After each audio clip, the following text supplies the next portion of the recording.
we'll do a round of staff introductions and then a little bit about the format of the meeting itself so folks know what to expect. So to start out with, I want to recognize some of the elected officials that have joined the call tonight. So we have Council Member Pacheco from the Met Council, who represents much of our project corridor and the Blue Line, and he's here tonight to hear our discussion and be involved in our process going forward. We also have Councilmember Tanya Westhafner from Brooklyn Park listening in. Thank you so much for joining us tonight too. So as folks know, our virtual meeting covers the full corridor. I am Sophia Guinness. I work on the Blue Line project for the Met Council, and I'm joined by my colleague Nick, who I'll let introduce himself as well. So yes, I'm Nick Landwehr. I'm with Metro Transit and the engineering and design lead for the project. So glad to see all the folks online here. So tonight's meeting, we will kind of start out with a presentation. If you're in person, it would be kind of what you would have walked around with us and chatted with us about. But just to give you some kind of grounding where we are in the project, kind of what to expect, what we're asking folks.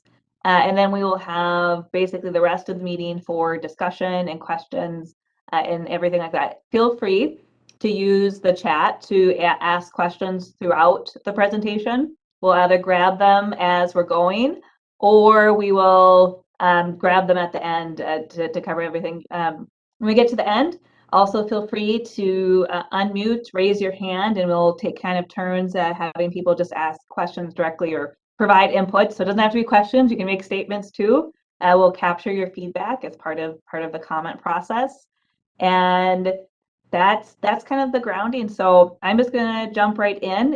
It's great to see everybody's faces. Appreciate that. So kind of what we'll go over today a little bit is just what is this project that is this Blue Line? Talk about the route recommendation itself, and then the anti-displacement work that we're also starting, and a little bit of next steps from that all. So while the Blue Line extension is about as long as the existing Blue Line, it is connecting our overall metro system. So when this line is complete, you'll be able to go from Brooklyn Park all the way down to the airport or Mall of America, connect to the regional system of transit that helps make it possible to get around our region. We've been through a process to explore where the Blue Line route should be. So we started from a place of being on the freight rail corridor, and throughout this year, it's kind of started with various areas where we looked at the route and then ultimately placed options on paper. And so in Brooklyn Park, things are mainly staying the same as our previous project. There are 4 stations that can remain. In the kind of Brooklyn Park, southern Brooklyn Park, Crystal, Robbinsdale area, we'll go into the stations as well, but looking at County Road 81. And then throughout this last year, we've been exploring West Broadway or the Lowry route in Minneapolis. And as you'll see in further slides, we've recommended West Broadway, and we'll go into that process a little bit more. But that kind of gives context of what we've been looking at this past almost 18 months. So to kind of give everybody grounded on the process a little bit, is that in August of 2020, that is when we decided, the Met Council in Hennepin County decided it was time to find a solution to deliver LRT for our communities that didn't use freight rail property. And we spent a good amount of time within 2020 kind of getting those basic project principles and values decided with the community. You'll see project goals reflected later in our analysis, and that was some of the grounding work that let us release various options to explore. And then getting into more details of where we'd place stations and how things could look in community, which then resulted in a draft route modification report that had a comment period. And now we're at the report with the recommendation that'll be acted on by Met Council in Hennepin County in the near future as well. So in all of those stages, We really sought community feedback, and as the community gave us their opinions on how things should be, we used that to further develop the project and add on to those details. So it was confirming what we were looking at, everything that we should look at, confirming that while we don't have stations placed, they're starting to be in the right places, serving the right destinations, kind of building upon the process itself. To reach more folks, which was really important to us in this process, especially because we started some of this work still in the middle of the pandemic. We contracted with a bunch of community organizations to help further our outreach, and we kind of did multiple rounds with community. It was kind of that initial foundation setting, then the route investigation itself, and now we're at the point where we're selecting a route. We will continue to have a community engagement cohort. So if anybody has gone to outreach events that have been hosted by our cohort or have suggestions about what that could look like in the future, please feel free to reach out to project staff. Also embedded in our process is our advisory committee decision-making process. So it starts off with kind of city agency staff getting together and looking at some of the kind of technical pieces of the project. We also have a very robust community and business advisory committee that any decision that we're really making, we're bringing to that committee to review, as well as then seeking guidance from our corridor management committee. So if you depending on what city you are in, you have a representative from your city that serves, probably your city council, that serves on the corridor management committee. Over these past 18 months, we've talked about 11,000 folks in the process, and really tried to reach all of you to as many ways as we possibly can. That doesn't mean that you have felt engaged, right? We will always take the opportunity to have more conversations going forward. So take this as an invitation that we've tried to reach you. We want your input, and we will continue to try to get it. On the draft report, we got about 500 comments, and they split up in various ways, from folks expressing general support or opposition. Like, for example, I see in chat somebody talking about vehemently opposing a certain part of the route, and then asks things like wanting to serve, making sure that our decisions focus on serving areas that have zero car households, that were connected efficiently to transit options and things like that. With that, that gives a kind of a little bit of how we got to this route modification report in the process with it. And I will turn it over to my colleague Nick to go through the specifics of our recommendation.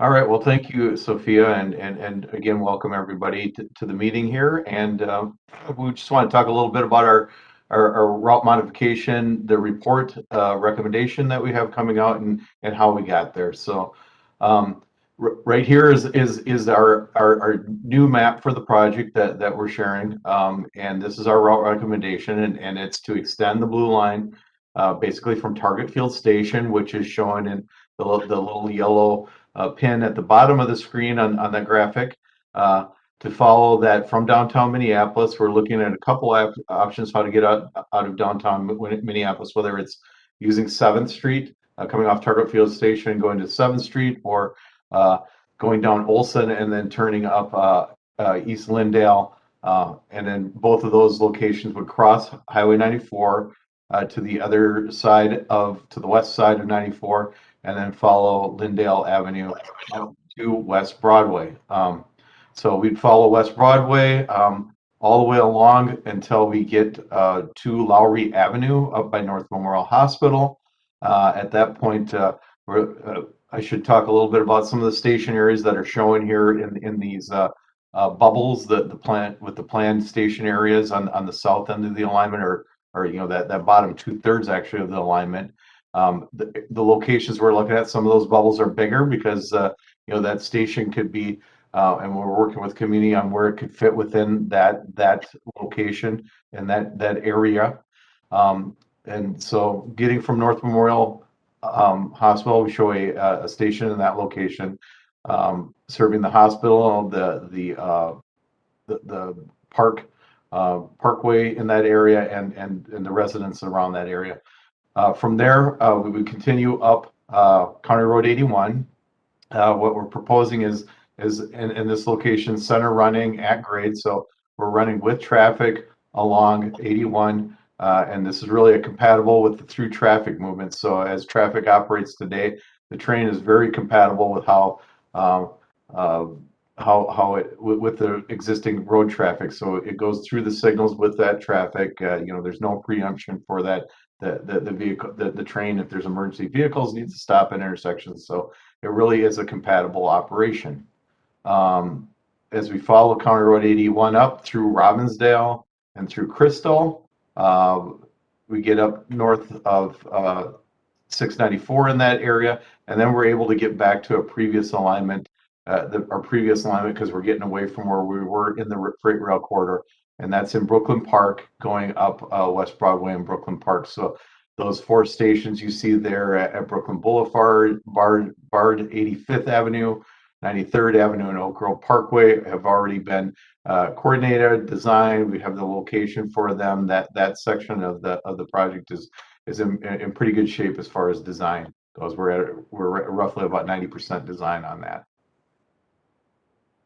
So let's talk a little bit about the route recommendation report and the purpose of our report. So this is a graphic on the one side that showed in yellow where the freight rail corridor was running when we hit the dead end with the freight rail corridor. We pivoted the project to look at what our a potential route modification would be to continue with the project.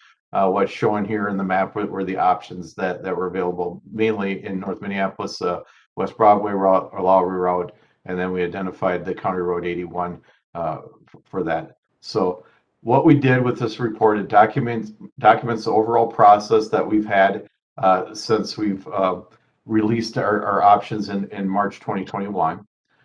It incorporates all the input that we've gotten from the public, from our project partners, the cities along the alignment, and our leadership out there. So it takes that and evaluates that and puts that into context. And then it provides an overview of the technical work that we did and that informed the route modification. So a little bit of an explanation of why we're pursuing that. And then what we do with the report is, we're not evaluating per se the routes against each other. We're rating them up against our project principles and our project goals to how they fit within those project goals. So as we do that assessment, we evaluated each one of these sections on either a poor, because it didn't meet the goals. So you're not going to see that in the report because it was poor, did not meet our goals. That would not have continued on for evaluation to look at. Good means it meets our project goals and provides benefits to the communities that it's serving. And then excellent means that it really does have a higher benefit. It has unique characteristics and potential to deliver really positive benefits to the community. So that's how that's classified. So out of the long report, about 120 some pages in the report, we tried to go into each one of our areas to the project goals that you see on the left-hand side. So those are 6 project goals that we evaluated against each one of those route options. And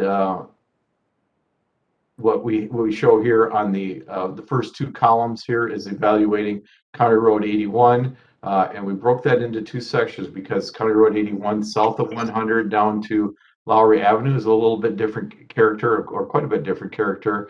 More through that downtown area, more frequent signalized intersections, 2-lane roadway, so it's a little bit more condensed compared to north of Highway 100, where there's 6 lanes of traffic. Signals are spaced more often. It's a higher speed limit in there. And then as you look at those other 2 is really the Lowry route that we were evaluating as an option, or the West Broadway route as we're waiting for an option. So you can see how each one of these route options weighs out against our project goals, and everything out there we feel was a really good option and would make a good rail candidate. But West Broadway had just a few more things going for it, in that excellent phase where there's unique characteristics that could help build uh, on the community and serve the community well. So next slide, please. So here's some of the graph or some of the information that you would find in the report. Some of the things that we updated. We initially had a draft route recommendation report with a lot of this material. From the comments that we got back on that, we tried to make things a little bit more clear on the evaluation. So this is one of the maps where we had before was the walkshed barrier, but one of the things that was brought up there was, we show rock sheds for instance, this one's for the Lowry Avenue route. So that purple line that goes up Washington Avenue on the right-hand side, then goes up to Lowry Avenue and in east to west in those locations. Some of what we were showing as the walkway areas, the 5, 10, 15-minute, 20-minute, 30-minute walk period sheds is what's shown in the different colors.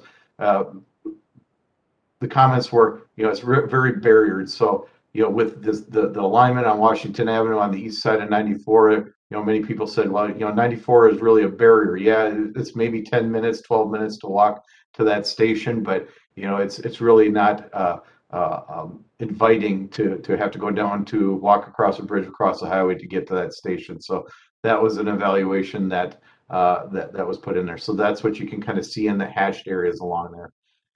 Again, on Washington Avenue, the same map that we put together to look at that, and quite a bit less of the barriered areas. You can see it down in that little corner of Minneapolis, just south of 94. That's really that barriered area, and there's not a lot of destinations in that area. So relatively small impacts from that. Some of the other things we looked at in a little bit more detail is some of the regional destinations, and tried to put some numbers to that a little bit to, what are those destinations along that area on both alignments. And really what starts to stand out is West Broadway is the vibrant cultural economic corridor of this area, of this region, with destinations to a lot of services, a lot of shopping, a lot of places of worship, and historical places like the Capri Theater. I'm going to stop you for a second, Nick. So we have a comment in chat that somebody can't see the slide. I'm wondering if any others are experiencing that. No, I'm hearing no. Others are saying they're able to see them. So I'm trying to think of how we can help you on this one. It's not I haven't heard of this one before, but actually I'm looking at the presentation myself as I look at, so it's kind of a check on my side to make sure we're seeing the screen. Sometimes it might be a bandwidth issue. Yeah. So I think the couple options would be to turn off your video so that when I change slides, they load faster. Or somebody suggested, exiting and re-entering the meeting might also be an option. So thank you everybody for doing that double check. I hate to hear that somebody might be having a not good experience on viewing our information. So sorry to stop, Nick. We'll let you get back to it, but I just wanted to do that check. No worries. We want to try to see what we can do to make sure everybody's being able to see all the information. Sophia, we'll post this up also, so it could be available to download. So maybe not be able to follow along with us real time, but see the material afterwards, and hopefully that helps out a little. So again, the regional destinations are really key for that recommendation of West Broadway. So. With that, I think, Sophia, I think you were going to do the anti-displacement here and have a discussion on that. Yeah, thanks, Nick. So one of the other kind of topics that we want to bring up and talk about as part of really essential to this project is our work with anti-displacement. And so To start out with, having an anti-displacement initiative was not something that the project team initially thought we would be doing at this stage of the project. But as we started talking to community, right away we started hearing about the goal of making sure that we're building the line for the folks that live in community today. And that's, we have these project goals, right, that talk about reducing disparities and things like that. So if that's our goal, and folks are worried about displacement because of cost changes or things like that, it was really essential for us to think about how we would tackle that, because our goal is to build this project for communities that are there, and we don't want to see displacement. So, well, this is something new for us in the sense that we haven't hosted an anti-displacement conversation this early in a project before, or to the scope that we're doing. And so initially, after we started to get this feedback from community, the staff set about trying to establish a process to really address this topic. And so one of the first things, and we heard this, with talking with community, was, we don't want some academic exercise and there's some data and then it goes away. So having a process that really created implementable recommendations that could be done either as part of the project, or some of the things that were coming up, we know as the Met Council, maybe we can't address them by ourselves. Our co-project partners, Hennepin County, also said the same thing. We all have tools in the toolbox, but it's really that collective effort also with our various municipalities, as well as potentially other organizations that could really actually make this process successful. And so that's why building the expertise around it, we knew that we needed to find a third-party facilitator to help with the process, because it was, bringing all these kind of governments together as well as community. We wanted something that met regularly and also reported to our advisory committees and had a very distinct work plan, so we could start setting, shared expectations of this work.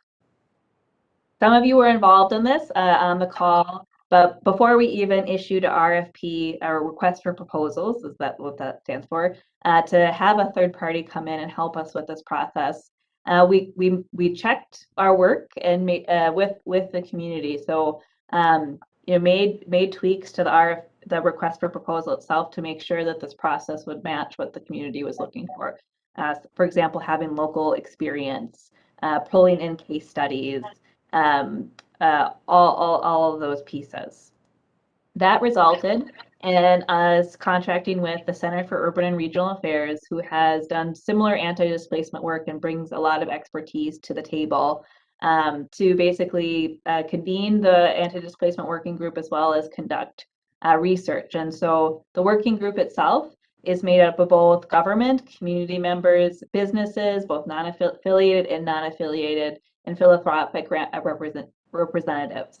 And the overall goal, again, is implementable recommendations, some which might be easy to do and can be done in the immediate term, others might take longer to do. And the group is designed so that some of the tensions that might exist can kind of be hashed out in the group again, so that when we get to the end of this process, we can do things from it.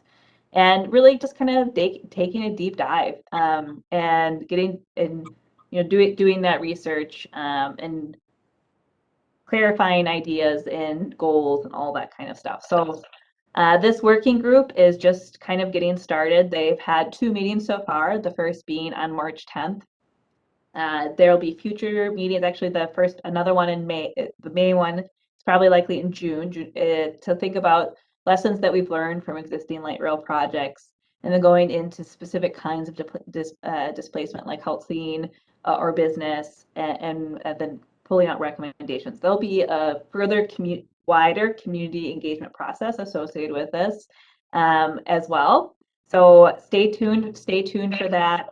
But just really want to communicate to the group here that this project team is very committed in making this project to serve our communities, and we're looking forward to this process and are very vested in the outcome, as well as our elected leaders are as well.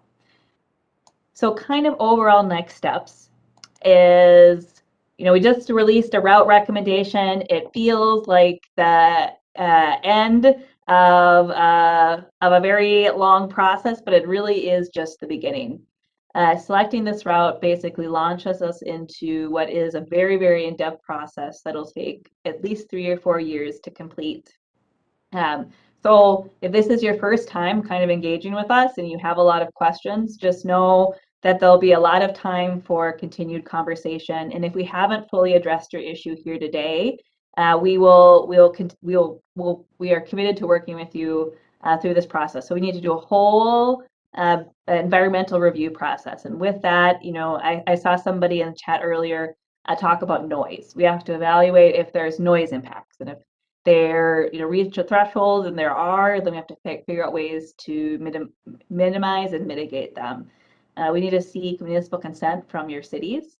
So that's taking our design plans and saying, hey, did we get this right? Does this meet the needs of our community? We need to do a lot more engineering. We're at very, very, very preliminary levels right now.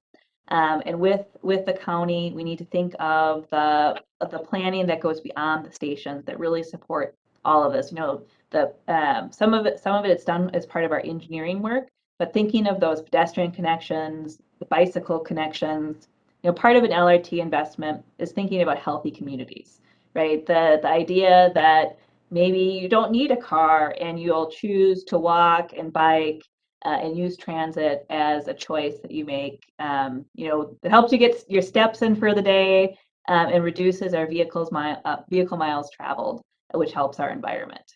So long process ahead of us, and then getting to construction, which is also a 3 to 4 year process. So the earliest we could open this line is 2028.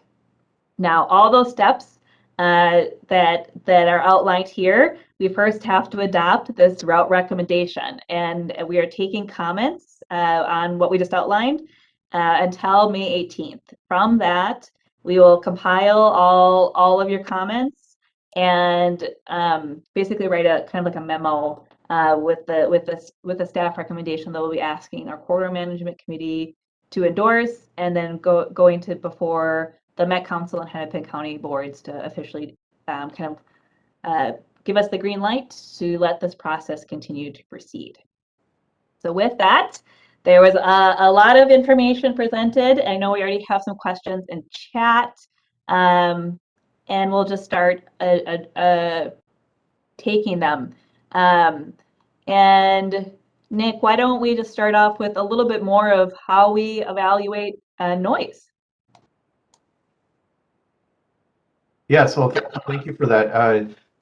As we get into the environmental process, as Sophia said, we start examining what those environmental impacts are from the train. One of those is noise, vibration. What are the cultural impacts out there? Visual impacts. There's just so many things that are evaluated on that, and what we look at is how to mitigate for that. So we'll go out there and look along the alignment. They'll take maps first and know what train noise is and map it out, and then they'll compare it, for instance, on noise against the ambient noise. And usually the train, when it's running down the road, is usually below that ambient noise. The vehicle noise is much louder than the train. Station areas are a different thing. There are the bells coming into the station. There's announcements on the platform and just more folks there. So those are places where we'd spend more attention to that and look at what impacts are and how we can address those. So those are some of the things that are done during environmental. Thanks for that, Nick. Next question, which I can take, is if we can clarify if citizens can attend the anti-displacement meetings. And so there is a committee, right? The working group is made up of folks that responded to kind of the request to fill out an application. Kira interviewed them and all that kind of stuff to kind of form that group. So there'll be ways for the public to kind of view the content of those meetings. including they're recorded. We post them online. Sometimes we can, provide links to stream and all that kind of stuff. But as that group does the work, there'll also be kind of efforts to engage the broader community that go beyond the working group. So there'll be multiple ways for folks to kind of have an influence on the process as we go. The next question is about safety and just kind of Metro Transit's plans to make sure that there is not crime on our trains. And just the person is expressing concern about our route and safety. And so, I gotta fully acknowledge, right, that safety on our transit system is Metro Transit's #1 priority, and also kind of a long process to address. The agency, has been taking proactive efforts to increase maintenance and just kind of cleaning of our facilities, as well as different ways to kind of staff security and all that kind of stuff. There's a task force right now kind of working on this question itself, and we'll continue to focus on it, as well as Nick will do a whole bunch of work as we design our stations and accesses to ensure that while we're waiting for our vehicles, that the environment feels safe, from lighting to emergency telephones, and the cameras, all the works. Nick, anything you want to add on that front? No, other than safety is our primary mission here. We want to make sure that our customers get to our facilities safely, they get home safely, and our employees are safe. So, we look at what we can to do those. We look at areas where, maybe we're having some problems and try to do better. So we want to make sure that they're well lit, that you can get to them safely and feel comfortable doing that we have some eyes on stations and things like that. So that is something that, we're listening. If the community has some ideas to help us out, we do listen to that and we'll try to incorporate it. But we do focus on every inch of that on safety. And, it's one of our missions to look at, safety and security along the alignment. We have to identify those elements and how we address them. It's a requirement for us, but it's also, just kind of ingrained into our team. We have one suggestion from a commenter about safety, about gating our platforms. And so Nick, we have an at-grade system, right? And so will you talk a little bit about how that's not really possible given how our system's designed? Well, we have an at-grade system, but I think one of the things that's been evaluated, for the system to be consistent, but early on, I think even back on Green Line, it was determined, one of the things to gate the system to get better fare compliance, and what we're finding, us compared to some of the other systems, nationally, even internationally, is that we have fairly good compliance, and that spending the extra dollars, or just it was a significant amount of dollars to gate everything off and then be able to control those gates. It only gets you a little bit of percentage better compliance. It's not 100% compliance. It's maybe gets us up a couple, maybe 3% more compliance, and at that point the cost benefit for doing that is difficult, and again, it's a lot of infrastructure. You have to gate off and close the whole whole station area, so folks can't get in, and it does cause issues with the accessibility too for folks. If you're have different abilities, if you have sight impairments or mobility impairments in your wheelchairs and stuff, it makes it very difficult. The next question is a big one, so I will maybe take it in pieces, or we can just have you unmute and ask it as well. So the question is about the overall roadway construction and utility work that needs to be completed. The question is specifically around the station and Waukesha Penn. So I think first question is kind of what do we do with utilities? What's all part of what's all part of the project in terms of that work. And then the kind of the next part, well, why don't we take that first? I can go through this in kind of chunks, and it's really a great observation. And so, as folks on the call here, many know that as you look at roadway construction, that road is just, the roadway, the pavement is kind of the paint on your house. And, underneath the paint, there's the whole rest of the house and everything going on. So underneath there, we know there's a lot of utilities. We've done it, kind of a simple, a preliminary look at what some of the utilities are out there. But we've done a lot of this work in other areas like downtown St. Paul, downtown Minneapolis, where you open up the road and look in there, and it looks like 20 feet deep of spaghetti with pipes and wires and communication cables going everywhere. So we'll look at that. We'll look at what utilities are. We generally try to get them back out of the guideway area so they're not underneath the train. We tried to get them underneath far enough, we call it a utility free zone. So if there needs to be access through there, it's easier. We'll do what's called casing things under the track. So if it's a water main or a gas pipe or something, it's in a casing, so it can be slid out if it needs to be repaired or fixed better, or if it does break under the tracks, it doesn't break under the tracks, but over off to the side. So there's a lot. Utilities are a big thing, and as we get into the engineering phase, we really roll up our sleeves, and that probably is the majority of the effort and work that we do there.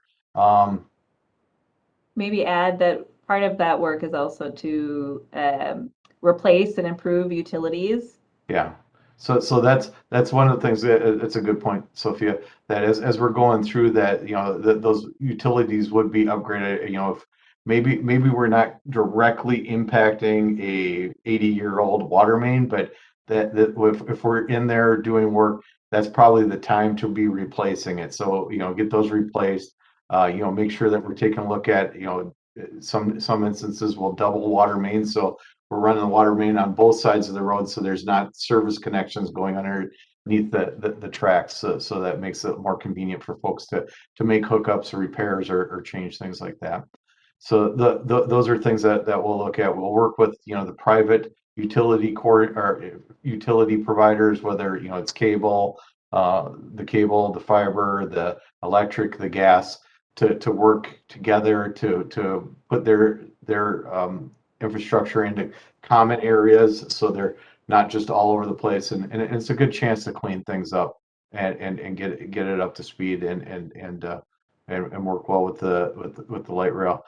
There's specific questions about intersections, reconstructions, reducing that 5-point down to 4-point. I know exactly what you're talking about. So as we're going through with the light rail, we'll work with our project partners to at areas like that to see if there's things we can't clean up and make function a little bit better, a little bit safer than they are today. It's a 5-point intersection is a tough one, so I think that would be something to look at if we can clean that up and make it a 4-way intersection. Wooden sound barriers, so or potentially create, and so across intersection cul-de-sac. For example, cul-de-sac and wooden sound barriers were created.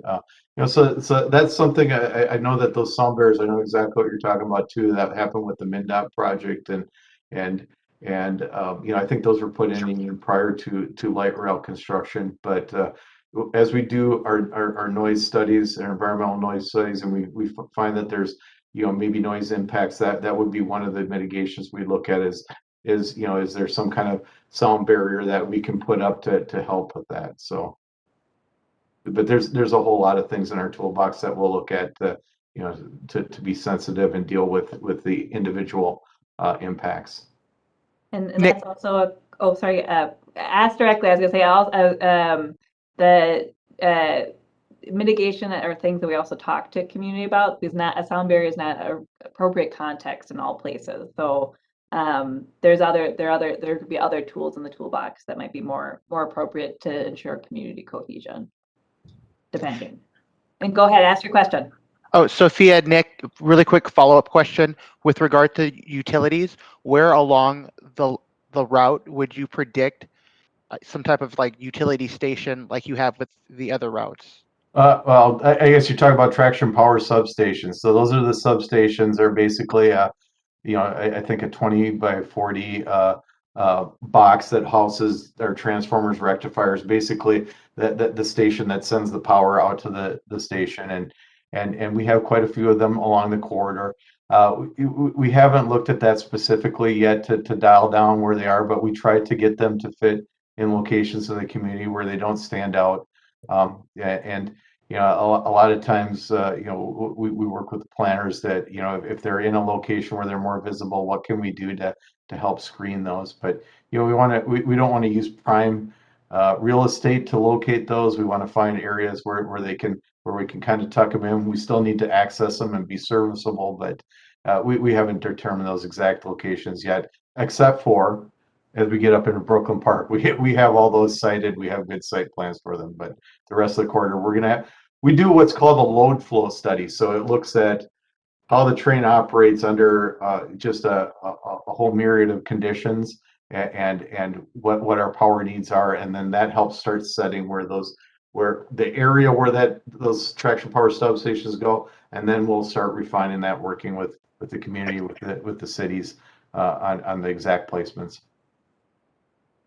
So I'll take one more question in chat, and then I see a hand up. So the question is just, if somebody has several questions, how do they answer them? And chat is just an awesome way. We will get to them. You can either ask them kind of as separate multiple questions, or one big thing. We will address them either way. And then with that, I see David Wagner has his hand up. So if you want to unmute and ask your question, please go ahead.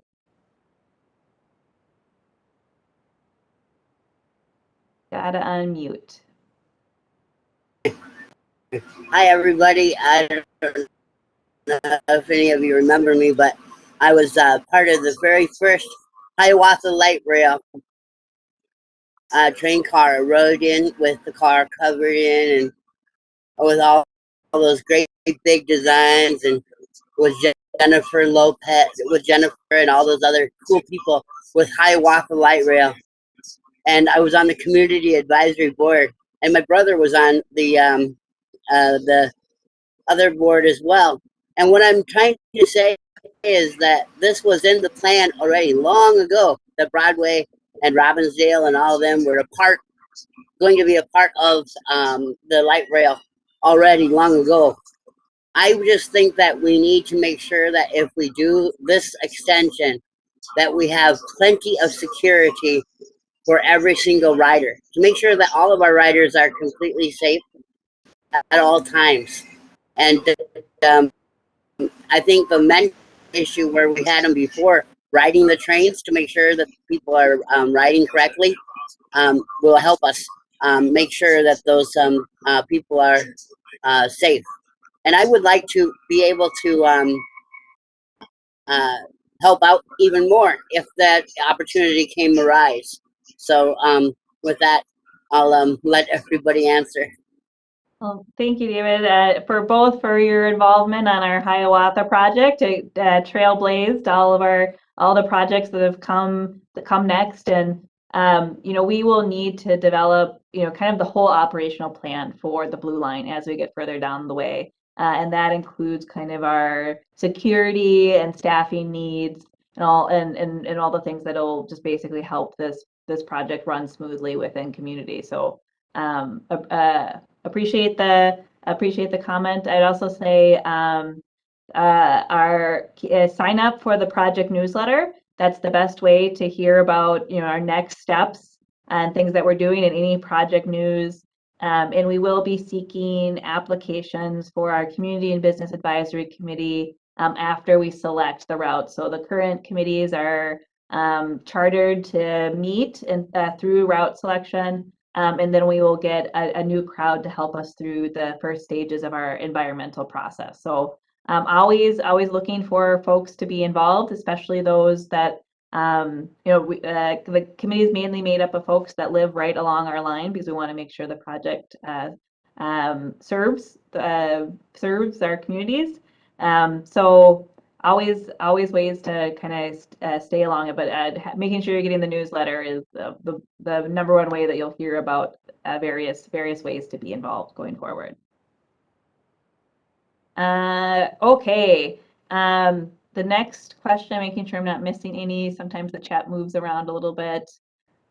So the question was, were actual public transit users surveyed and engaged? And yes, and we actually need to do a lot more going forward. Our current riders are some of our primary customers, and we want to make sure that transit works for them. I'll just share something anecdotally first, and then I will share kind of a little bit of our means and methods. And we were having a conversation with Crystal folks and talking to some folks in Crystal that were transit riders, and they initially decided where to rent based on light rail coming to the community. And then we're kind of disappointed with things taking a little bit longer than originally anticipated. So whether it's existing riders or people planning their lives around a transit investment.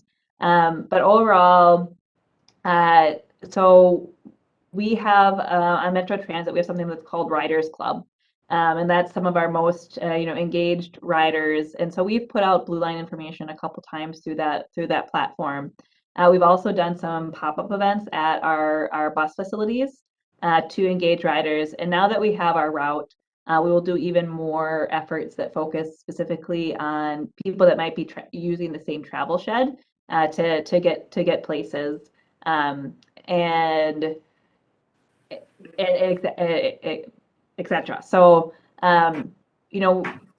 we want. I'm sorry, I just want to interject real quick. I asked that question. Thank you for your response. I should have specified North Side Transit users to be exact. I know you mentioned Crystal, but my concerns are centered in the north side of Minneapolis. Could you let me know if there were any specific engagements on actual transit users? Because it seems as though it's been mostly folks who have their own form of transportation or who may not be from the neighborhoods that could potentially be impacted. Can you speak to that? Thank you. Of course. So as my answer kind of showed, transit riders along our entire alignment are important, but we focused quite a bit also on North Minneapolis and talking to both people that just live in the neighborhood, right? That are potential transit riders, but also we've done a couple pop-ups at bus stops with tabling. With pandemic numbers, as much as it's been, we have done less onboard bus engagement just to kind of respect people's spaces. But moving forward with some of those restrictions continuing to lax, just getting on buses like the 14 will be something that is part of our outreach program. Okie dokie. Still a lot of questions. Sorry, it's taking me a while to get through them, but we'll get to them all. Sometimes when I touch the chat, I lose where my place was. So the next one is again about noise, and so saying that our potential placement of this Plymouth station is directly outside a residential neighborhood, and just noting that there will probably be a noise impact. This person is suggesting that, and that they're bothered by the bus noise that is already there. So if there is, again, that is when we would be thinking of what those mitigation strategies are. In some cases, what's in the toolbox. In some cases, that could be sound walls. We also have individual houses. So looking at, kind of, if I think folks are more familiar with sometimes the Metropolitan Airport Commission's program to help with soundproofing in houses that are in flight patterns. On our Southwest project, we were looking at basically a similar program, and that'd be the same, potentially for Blue Line. So, that there's a lot of ways to help a house have more soundproofing. There's also things that we might be able to do with like volumes and directions of noise and all of that kind of stuff. So we will be able to answer that impact better as we get into our environmental analysis. Nick, anything you want to add to that one? No, I think that's good. I mean, we will keep that is again, as we said, an important part of our environmental process that informs what we need to do for engineering and how to address it if there are impacts. So it's So thank you for that. The next question that is about particularly cul-de-sac communities, but I think we can kind of address access overall and how we look at that. So this question in particular was, how do you address like a cul-de-sac community that might have a singular entrance into a community? So talking about the process to preserve access. Yeah, we definitely, as part of the project, we look at traffic flows, not just along the specific alignment, but how it impacts the areas around it and the roads connecting it into it. So, we'll work with, how we maintain those accesses in and out of those communities, how we keep it safe. So, we work with our fire, life, and safety people, the first responders from the area. So, whether it's the fire department or the police departments, so make sure that there's good access, and public works even, so they can get plows and stuff in the neighborhood. So, these are all keys as we look at that to maintain that access, to be delicate with how we're dealing with it, and looking at that as we're helping to inform our design. So I'm going to take a couple more questions in chat because they've been there for a while, and then I'll go to the hands that are up. So another comment about gating our platforms. So the comment is saying that we need to follow suit of every other major city with a transit system in the world and gate the platforms. And I mean, I think some things to understand when we're talking about gating platforms is, because we're at grade, you can't fully gate the platforms because somebody could walk down the tracks. So you could spend all this money, basically, making it hard for folks to get on the platform safely, and people will find other ways. So, ultimately, the expense to what it would gain us doesn't quite weigh out, and cities do it, differently. So, for example, my family's from Greece, and Greece, most of their LRT is above ground. It's also not gated, right? You just walk right up. Some other systems like New York or Chicago or London, most of their systems are above ground, underground, all that kind of stuff. So you have, much more controlled facility that you can safely get people through. So, some of it is just really how your system is designed and what makes sense for your region. But I get your overall comment of wanting, platforms to feel safe and controlled. Like, you just can't hang out there, right? Like, you have to have a ticket, you have to be there for a transit purpose, and that is definitely part of our program as well. Yeah, I want to bring that up. The station platforms are paid fare zones, so you need to have a fare to be on that station. As Sophia said, it's just not a place to go loiter. You need to have a ticket to be out there. And you Yeah, should but be there's waiting nobody for a train. enforce it. There's no way to enforce that. The only way you can properly enforce that is to have it gated where you can only be on the platform if you have a ticket. If you've actually passed through a gate with your ticket verification.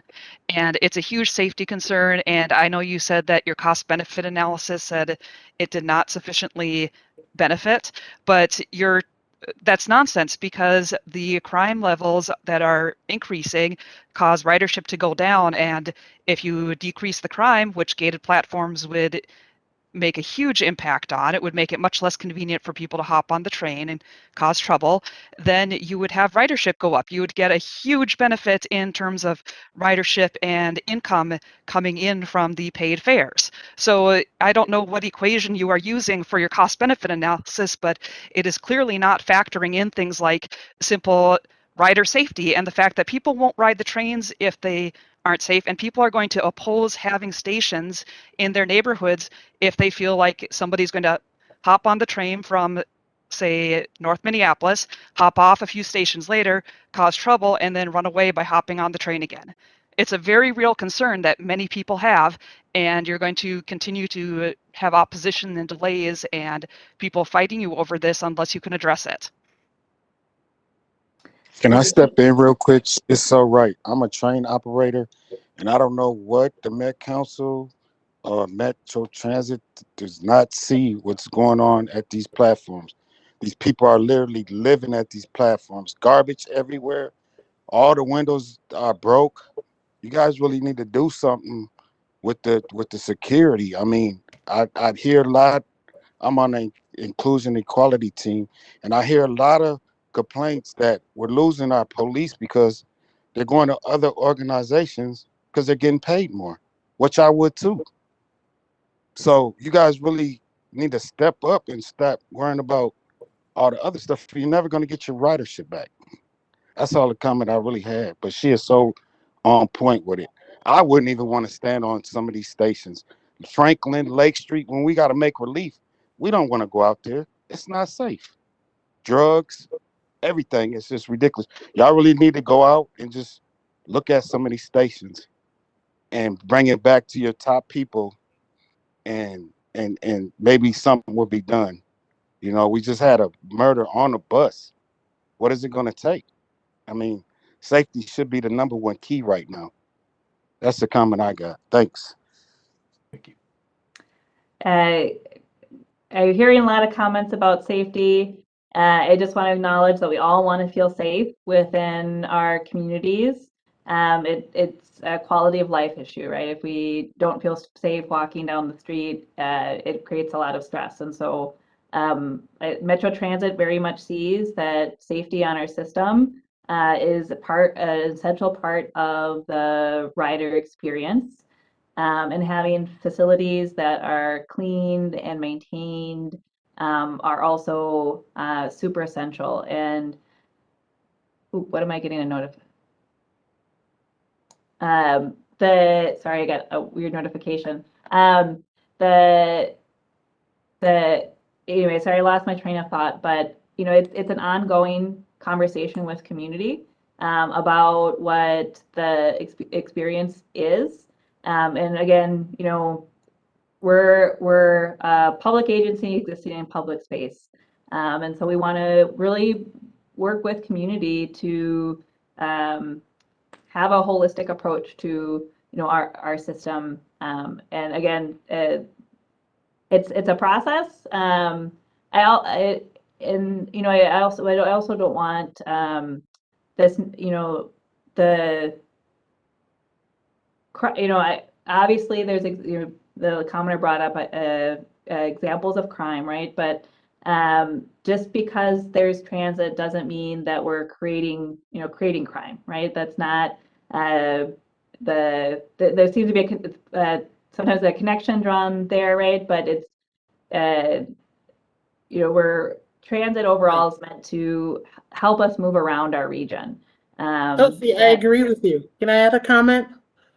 This is Candy, and I'm listening to safety, and I think one of the things is people also are forgetting about beautification of the line, having some edible gardens, having some fun stuff that's included, not just focusing so much on crime, but as a destination, actually taking the train for pleasure, taking the train to get back and forth from work, stuff to do after work, taking it to and from the Twins game so you don't gotta park.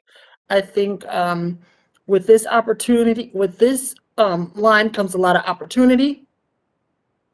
And I think people have to focus on that also. Not only does this line bring education, it brings jobs, it brings so many more benefits to the community that we really should be focusing on besides crime and safety, because when those opportunities come, we will have those crime and safety issues diminished. And I think one of the things we have to focus on is the positivity of this line coming and getting all the goodies that we're supposed to get for North Minneapolis. Thank you, Candy. Really, really good input as well. And since we're having some conversation, and I know Lachelle has been waiting to speak as well, I'll just take her hand and then get back to the questions in chat. Greetings all, Lachelle Sims here. Two things. I've been working in various capacities on this line since 2011. Number one, I highly, highly resent the comment from the lady regarding connecting North Minneapolis to crime and going into various neighborhoods. I resent that highly. And Blue Line people, you need to come right out and say you don't accept it right out front, to cut it off. Number two, policy disclosure.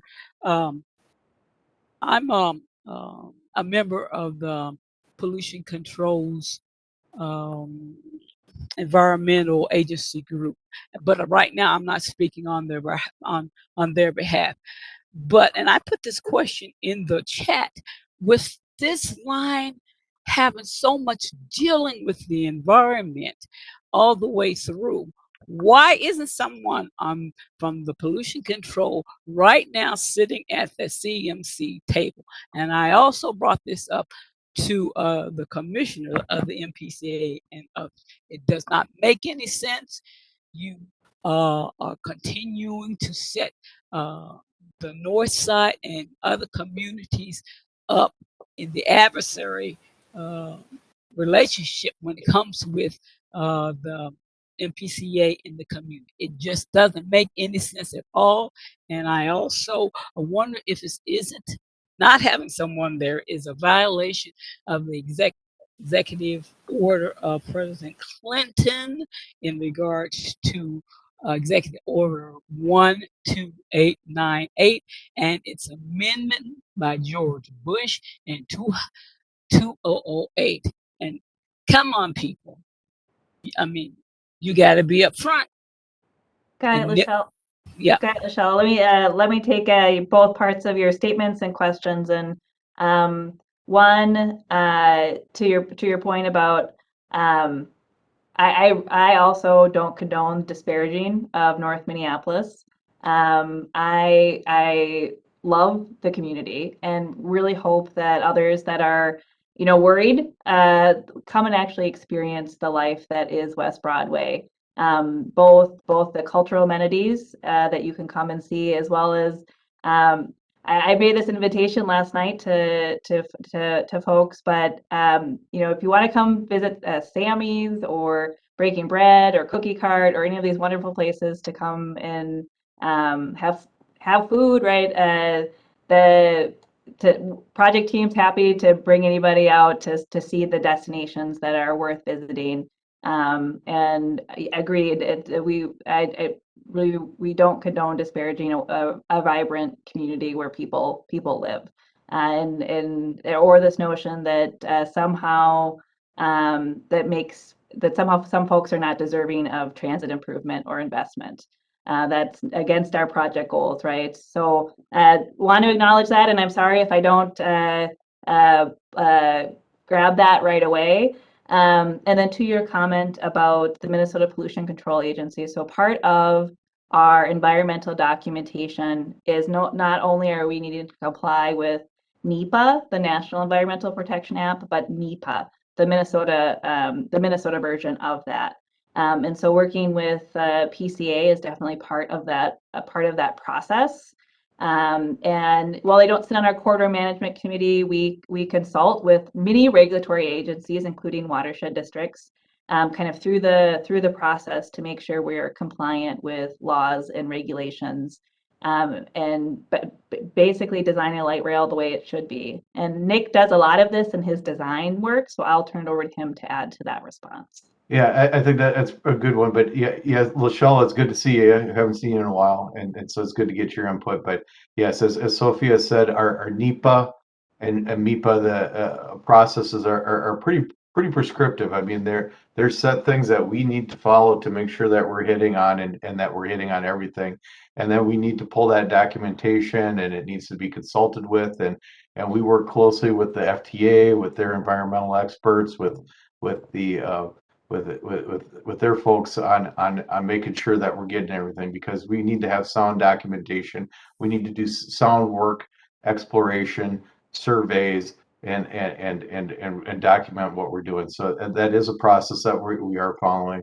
And then as we find areas, for instance, as we get along the corridor and we do soil borings and we find areas that are maybe have pollution in them, we need to document that. We need to record it. We need to address that in our design, and then we need to, during construction, appropriately handle that situation, however it is, and there's usually set rules of what we need to do that with that. If there's sometimes there's materials that we need to dig up, haul off, and have incinerated, because they're that bad. But then there's some areas where it's used as just like a daily cover on a landfill where it's appropriate. So we do a lot of work with that. We, as I said, part of this is with the PCA. We need to get permits with the PCA for the project. So they are actively involved in the work we do and the assessments that we do.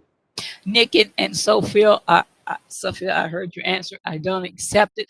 I'm talking about having a body in a chair at the table right now, and I'll continue to work on this and push it. But you all are setting yourselves up for a potential lawsuit like the Green Line when the MPCA didn't want to stop in those neighborhoods that depended on transportation. And the end, I'll let someone else take it from here. Thank you. I hear the concern, Lashella, and we'll continue to talk with you about it. Okay, seeing no other hands up right now, we'll go back to the comments in chat.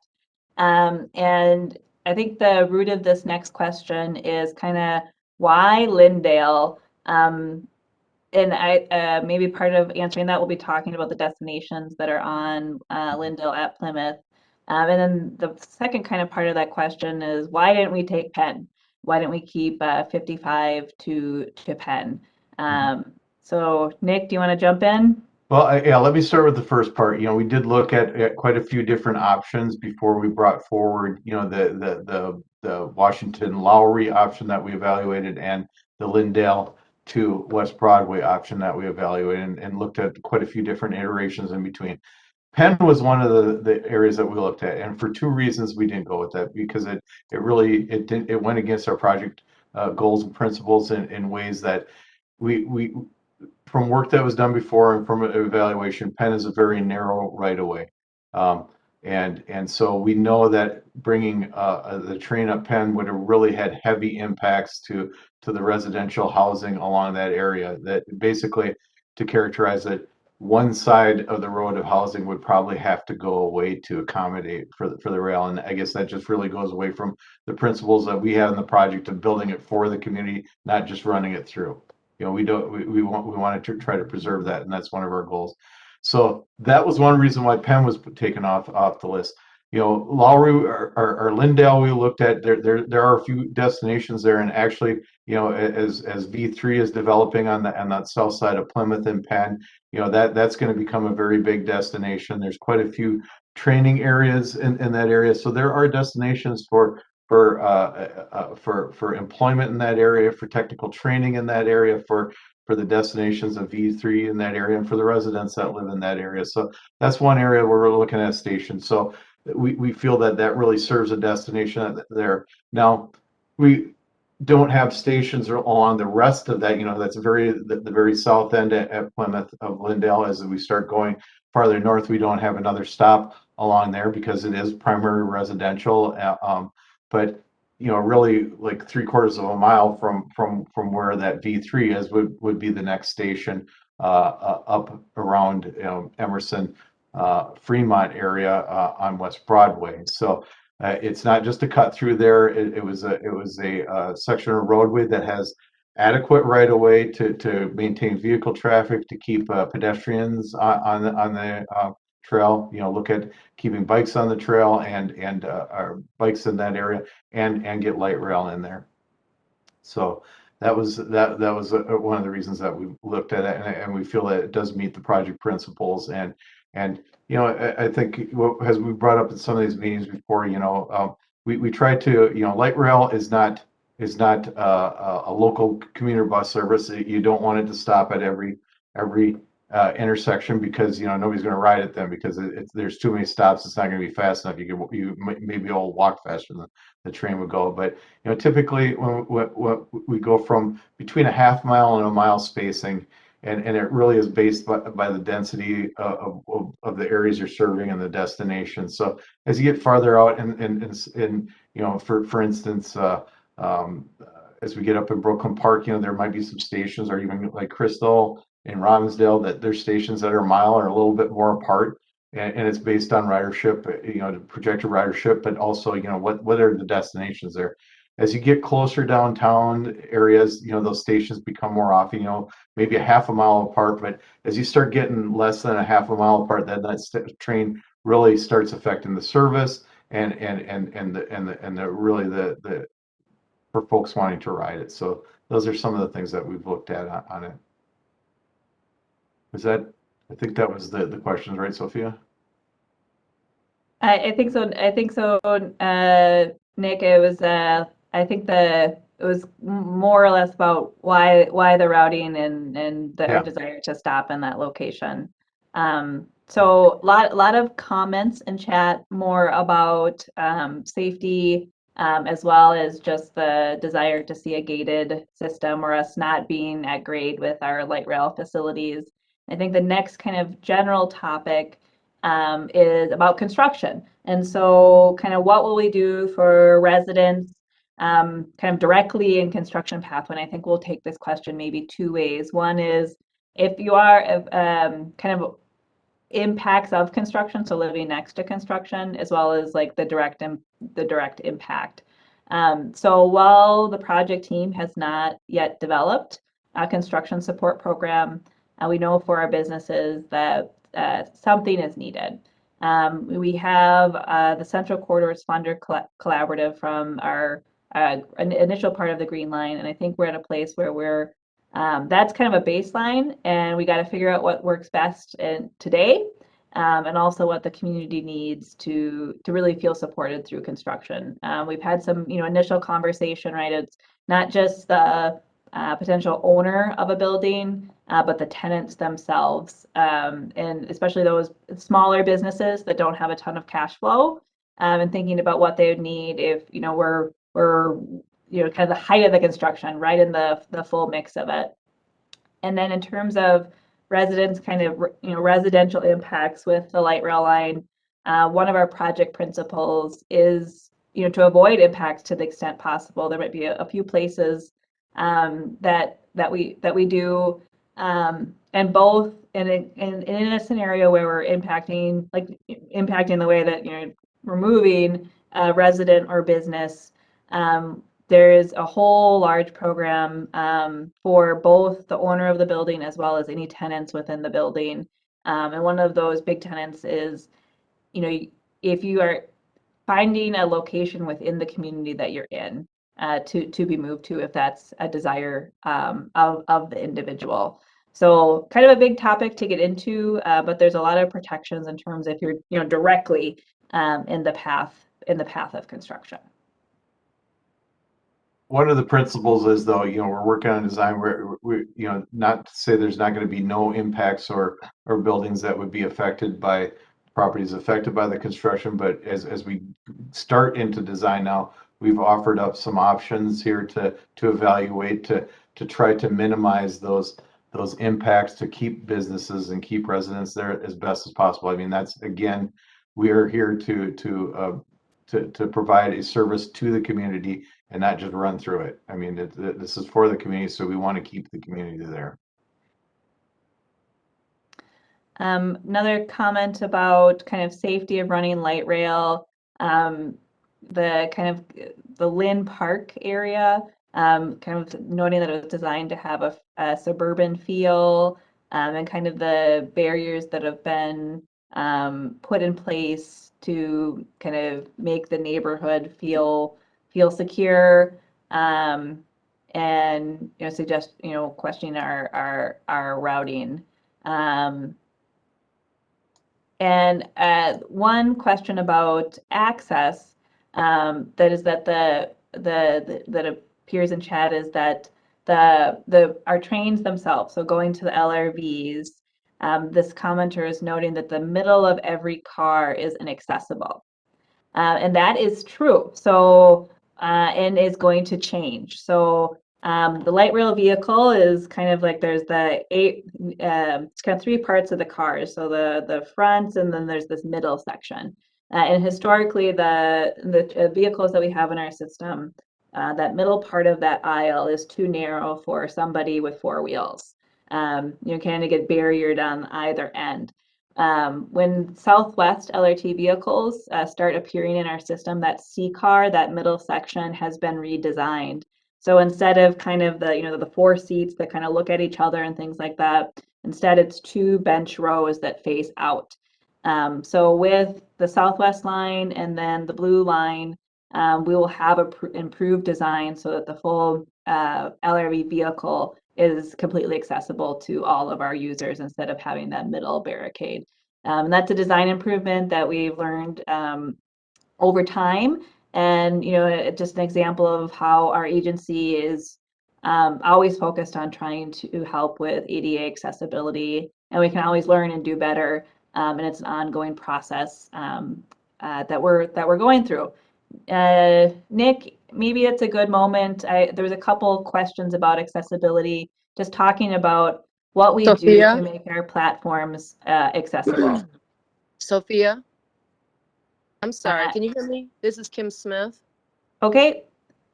You totally ignored you read two comments and you addressed the second one starting to talk about safety, but you totally ignored Caitlin Lamb's, I believe, her comment about Lynn Park coming down Lindale from 18th to Plymouth is totally residential. And it was originally designed to have a suburban feel. And having this light rail come through when a lot of the homes are in cul-de-sacs, the back of their homes, like mine, I'm on Plymouth and Lindale. This truly impacts me, where a lot of the homes along Lindale, the back of our homes, which is our bedroom areas, are adjacent to Lindale. So not only are you taking away the suburban feel, but you are disrupting a quiet residential community that is not dependent on public transportation. And also, I just want to bring in, you mentioned something about environmental walls. I can't remember what you called them. Noise barriers. Some kind of, huh? Noise barriers. Noise Yeah, which barriers. are basically big fences. Big fences, but sometimes they are walls. I came to this community because it had a suburban feel. I said, we have a beautiful jewel of North Minneapolis. It is a piece of suburban that is plopped into the convenience of being close to downtown. If you put up a big fence, it's going to look like we're in jail. If you put up a wall, you are inviting unwanted graffiti, just like Chicago and many of these other places that put up environmental walls. And then you have people who use those for unwanted graffiti, and houses like mine that would be adjacent to Lindale, our property, the closer you are to that wall or that giant fence, brings down the property values. How are you going to combat that? So And I please wasn't address necessarily, Caitlin's points in her comment. and sorry if I misspoke, but I wasn't necessarily suggesting that we were going to be putting up noise barriers in that location. Just that as we do our environmental assessment, if there are noise impacts that require mitigation, that would be a potential tool that we could explore. Again, as we select this route, we have a lot more design work to do and investigation to do. So too early to say what that solution might be.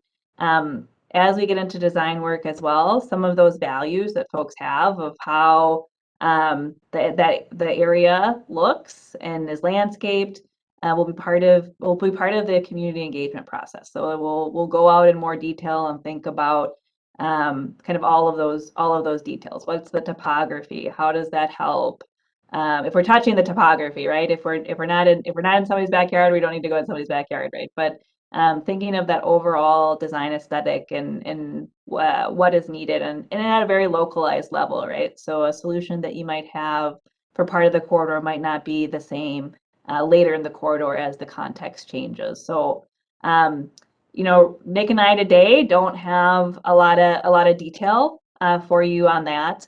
We have a little bit of the overall footprint of the LRT and how it kind of fits, but we don't have that whole construction picture yet. It is something that we'll need to talk to you and your fellow neighbors about, for the over the next kind of couple years.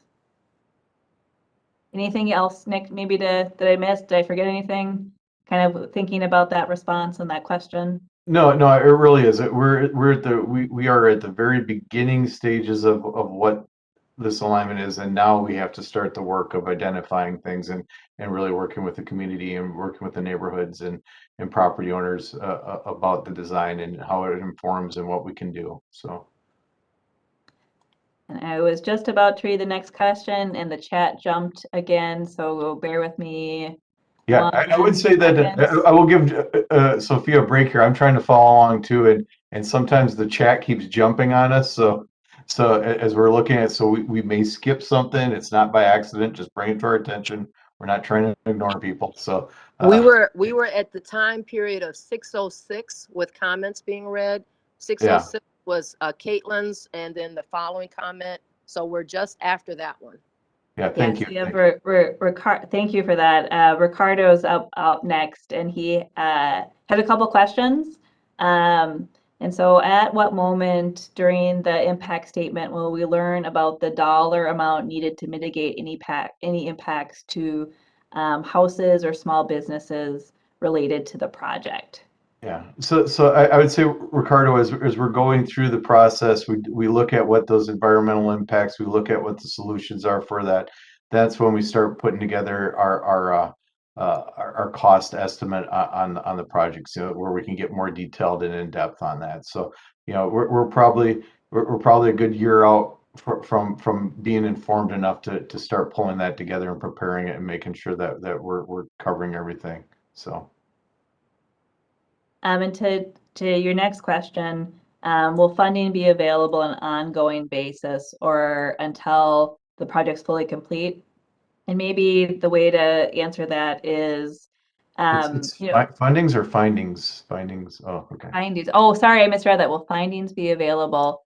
So again, and that's probably tied to the environmental process, right? No, sorry. Yeah, like, will the information on the environmental impact assessment be like accessible ongoing or until it's like completed? But yeah, no funding though. Thank you. Sorry. Sorry to misread that. So Ricardo, we'll continue to have, public meetings like this to reach out and let people know where we're at. How the environmental process goes is we first work on the draft. This will likely be what it's called we already did a full FEIS, a final environmental impact statement for this project. And then we had a record of decision. Things have changed now. So now we need to pull that back and look at the areas that are changed. So what we're doing is what's called a supplemental.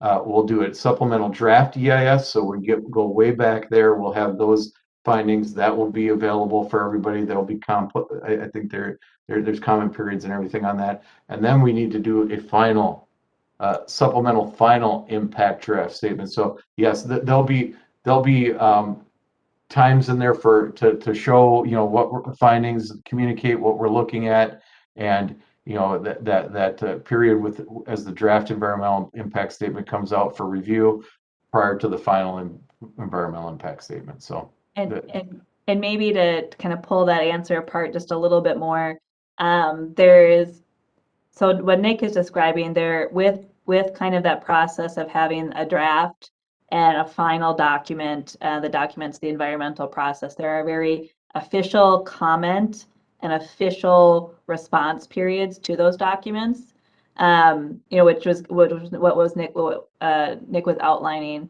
At the same time, I think this project team overall, one of our values has been no surprises and sharing information with community as it becomes available.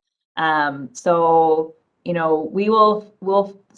there's a whole process involved, but we will find ways to basically keep the community coming along with us, so that information can be shared kind of on a more informal basis, where we have the analysis ready.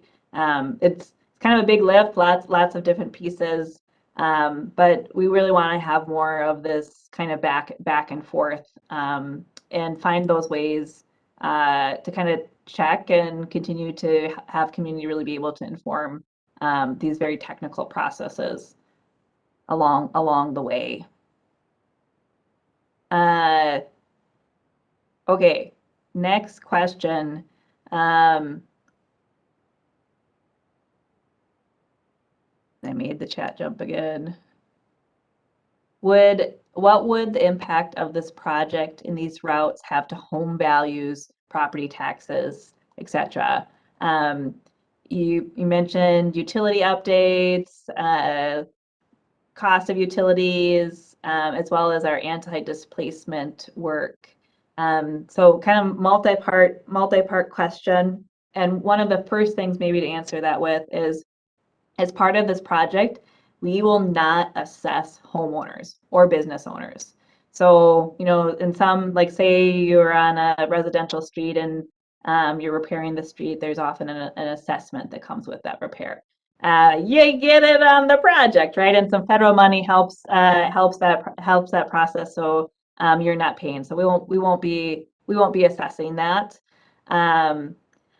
Before I go on to the next question, I just want to acknowledge that it is 7 p.m. So for anybody that didn't plan to spend the whole night with us, just want to know that. But Nick and I will stay on and it basically answer everything that is already in chat. So everybody is welcome to hang out as long as you want. We'll continue to answer questions as they are, assuming it doesn't get super late. I do go to bed about 9 o'clock, but I think that it won't take that long. So going to the next part of the question, which is just generally about property values, and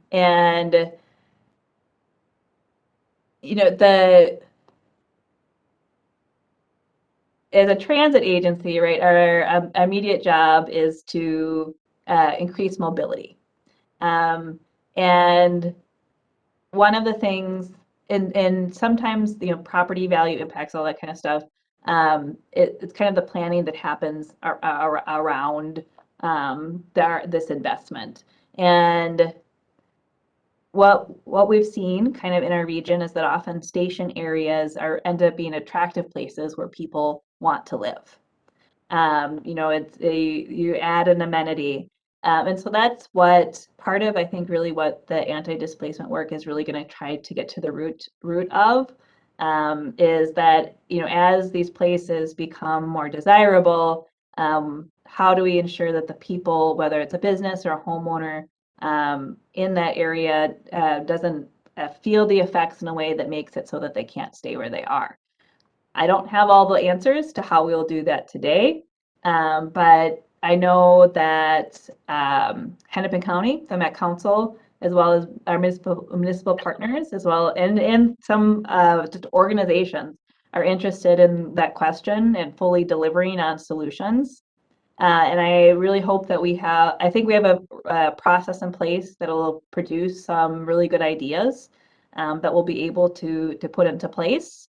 And I know we can't give all the details right now as we don't have them, but that is definitely the goal. So that we accomplish what we're intending to accomplish, right? Like it's that kind of check of, okay, there's these things that happen that are there's associated with the project, and really thinking of that whole picture, so that we can do this investment right. I hope that addressed the question. I'll check my colleague to see if I missed any essential pieces of that. No, I think that's appropriate, good response.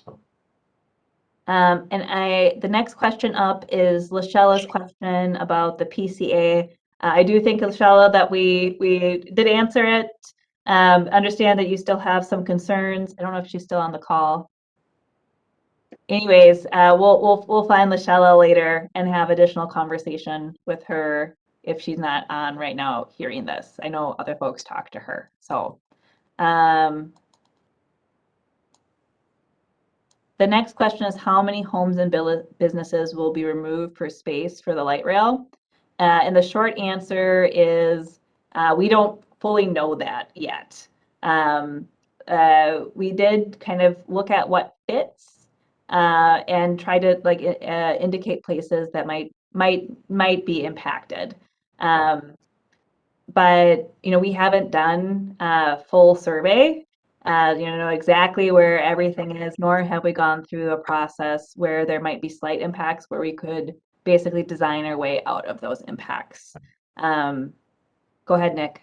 Yeah, so the concept maps that we have on our website, if you go along the corridor, you can see the layouts, you can see how the train fits, how the traffic fits, and there's areas along there. It's in the key map, but we show some of the properties with that option that could be impacted.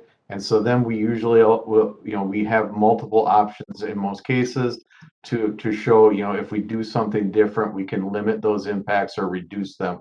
So that'll kind of give you an idea of what it is. But as Sophia said, as we get into design, as we start, getting survey out there, we tighten things up. We're doing what we can to reduce those impacts so we can retain those properties. We can and not affect those. So, most of those are probably up in the West Broadway area is where we're showing, in some of those tighter areas where there's turns and near intersections. But again, our goal, our effort is to try to reduce those to as much as we can to reduce the impact.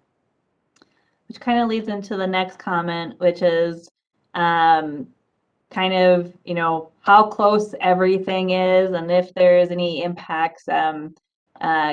Kim's noting just the closeness to residential properties and understanding that Lindale in Lindale, Plymouth area, we're sometimes in the back of folks' houses. So where they might have bedrooms or more sensitive areas. And again, we'll look at that in our environmental analysis. And, part of that is thinking about where people sleep and your nighttime noise as well as your daytime.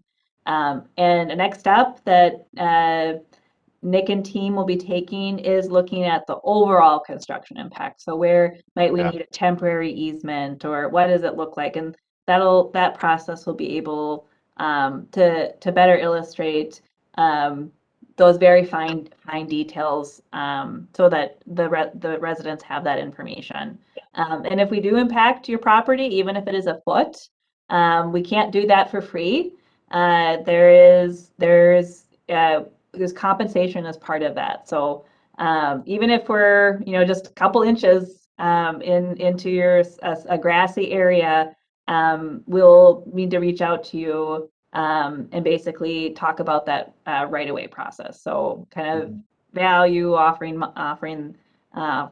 the compensation and all that kind of stuff. That'll happen if there is an impact, whether it's temporary for construction or a permanent taking, however small, will be identified as part of our environmental process, and then we do that reach out after our environmental process. Did I get it all, Nick? Yes. Okay.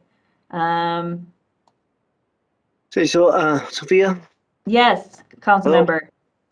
All right. Well, first of all, I want to thank you. I've actually learned a lot tonight. And to the rest of you here, again, my name is John Pacheco, and I'm the new council member representing the majority of this route here. And I just want to assure you, I do plan to stay on top of this and follow these discussions, the questions. I was born and raised here in Minneapolis. I live over south, but my mother's family grew up on Olson Highway there in what they were called the projects. And I grew up in South Minneapolis, and I take the train to the airport, to the mall. I go to the Capitol at least once every other week, and I take the train to St. Paul and come back. And then I take the number 6 downtown to my office and stuff. And so I really I like public transit. I think the first part of the conversation here was focused on safety, and I agree 100%. I've had my share of interactions on both trusted bus and trains, and to plan to follow that as well. But I really, most importantly, I want to thank you for all the people who weighed in, and I hope you continue to weigh in. If we don't answer your question, maybe we'll get it somehow. We'll get it answered. It may not always be what you want to hear, but we'll definitely get it answered. And I think that that's part of the process. It takes some time, like was said earlier. It's we're just beginning this process here in the sense of now that we have a route, now how does it really fit and where does it go? And so again, thank you all for participating, and I look forward to working with all of you and as this progresses. Thank you, Councilmember Pacheco, and we really appreciate you joining us tonight. Just reflecting to the community that the council, as Councilmember Pacheco said, whether as well as Hennepin County, is very invested in hearing from you, as seen by his presence here tonight. So, again, thank you for that, and for your comments. Anything else, Councilmember Pacheco? I don't want to take the floor away from you. Should I get anything else, or I'll get back to questions? Cool. Okay. Thank you. I also mentioned that if you do want to reach out to any of our council members, their contact information is available online. You can also reach out to project staff, and we can set things up. Okay, the next question is about just general usage and kind of ridership during the pandemic, and people going downtown, and all of that. So, Nick, do you want to take a stab? Yeah, I can. And I think in general, commute, whether it was transit, it was down during the pandemic because people obviously weren't going into offices as they were before.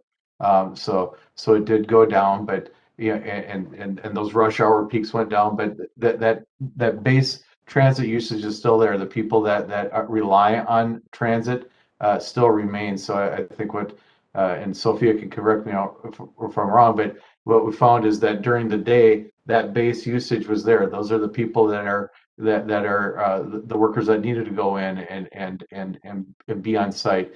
We're using it. Folks that needed to get to appointments and everything, we're using it. So we're finding that, and I think as I'm understanding, as our numbers are starting to come back up and rebounding, as people are starting to go back into work and resume more normal activities, and I believe that my understanding is these fixed rail or fixed guideway systems like or BRT or rail are really rebounding faster on our alignments, because again, what it's showing is those are for the folks that need that transportation to get there. So it's coming back, but just like the rest of society. So what it's going to look like in the future, we're still trying to determine that and work it out how that system is, but we can see where the importance is of fixed rail or fixed guideway, high capacity, frequent use transit is. Yeah, to build off of that, just kind of the benefit of the metro network, and the improvement that comes with that type of service, right? So, as sometimes commute patterns become more flexible, right? You can take your morning meetings at home and then travel into the office later. Having a metro network that has a trip at 11 o'clock, not just 8. It just kind of builds the resilience of our ridership. Our AM and PM have changed over time, but we're also building for the future.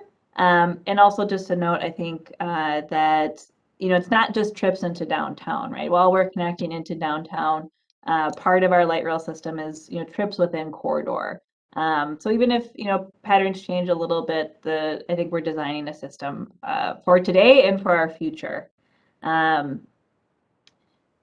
the next question, where other lines have been built through neighborhoods versus businesses and maybe more active areas, what's been the post-build feedback from residents? Can you speak to the sentiment?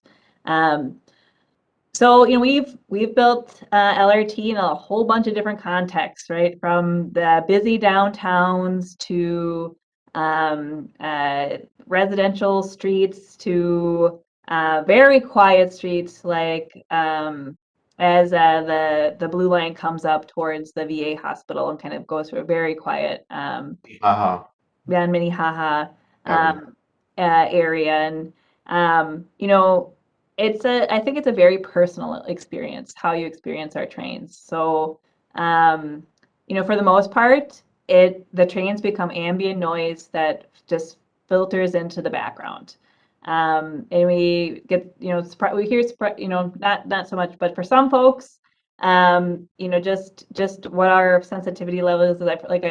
I've heard from folks, like, if that ding, ding, ding bothers you, even if it's quieter, if it's going to bother you, it might bother you.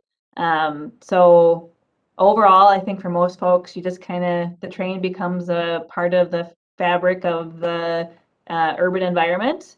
But I can't speak to your personal experience. So we're happy to come out with folks along our system. If you're not as familiar with our light rail or just kind of being around it, to kind of experience what it's like to be close to our trains.